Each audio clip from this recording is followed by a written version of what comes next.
काला धुआं उठता देख वह तुरंत मदद को दौड़ा। जब वह वहाँ पहुँचा तो देखा कि न सिर्फ उसके बचपन के दोस्त का घर जल चुका था, बल्कि उसका दोस्त खुद भी नकाबपोशों से घिरा था। जेसन ने यह देख तुरंत अपना बूमरैंग फेंका, जिससे एक नकाबपोश गिरा। फिर उसने अपनी बड़ी तलवार निकालकर दोस्त की मदद को हमला किया और दोनों मिलकर दुश्मनों का सामना करने लगे। दोनों की लड़ाई की ताकत अच्छी थी, उन्होंने जल्दी ही सामने के नकाबपोशों को हरा दिया। लेकिन जेसन यही नहीं रुका, बल्कि वह अपनी बाहर गई पत्नी को ढूंढने और साथ ही अन्य गांव वालों को बचाने निकल पड़ा।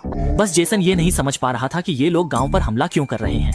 गांव में सभी ईमानदार और सीधे साधे किसान हैं, जो बाहरी लोगों से झगड़ा नहीं करते। जेसन गांव का सदस्य होने के नाते एक सुखी परिवार का मालिक था। उसकी पत्नी सुंदर, समझदार और घर संभालने वाली थी, और उसका बेटा चंचल और होशियार था, जिसे सब पसंद करते थे। तीनों का परिवार गांव में सादा और खुशहाल जीवन जी रहा था, और कभी कभी अपने बचपन के दोस्तों के साथ खाना भी खाते थे। लेकिन यह शांतिपूर्ण जीवन जल्दी टूट गया। इस दिन जेसन की पत्नी अपने बेटे को लेकर मायके गई थी, जबकि जेसन घर पर ही लकड़ी काट रहा था। तभी उस पर नकाबपोश लोगों ने अचानक हमला कर दिया, और वही घटना घटी जो शुरुआत में दिखाई गई थी। अपने बचपन के दोस्त को बचाने के बाद जेसन तुरंत उसे लेकर गांव वालों की मदद करने गया। लेकिन उसने देखा कि नकाबपोश लोगों ने पूरे गांव पर हमला कर दिया था, और कई निर्दोष ग्रामीण उनकी तलवार के नीचे बेरहमी से मारे जा चुके थे। गुस्से में आकर जेसन और उसका बचपन का दोस्त तुरंत लड़ाई में कूद पड़े और कई नकाबपोश लोगों को मार गिराया। लेकिन दुश्मनों की संख्या लगातार बढ़ती जा रही थी, और चाहे जेसन और उसके साथी कितने भी ताकतवर क्यों न हो, वे आखिरकार थकने लगे। चतुर जेसन ने फैसला किया कि डाकुओं के सरदार को पकड़ना जरूरी है। वह सीधे नकाबपोशों के सरदार की ओर दौड़ा, उसे आसानी से घोड़े से नीचे खींच लिया, फिर तेजी से उठकर उस पर तलवार चला। सरदार की गर्दन से तुरंत काला धुआं निकला और वह जमीन पर गिरकर मर गया। ये देखकर बाकी नकाबपोश डरकर पीछे हट गए, और एक सरदार भी घोड़े पर भाग निकला। जेसन उनका पीछा नहीं कर सका, इसलिए उसने वहीं रुककर पत्नी और बेटे को ढूंढने का फैसला किया।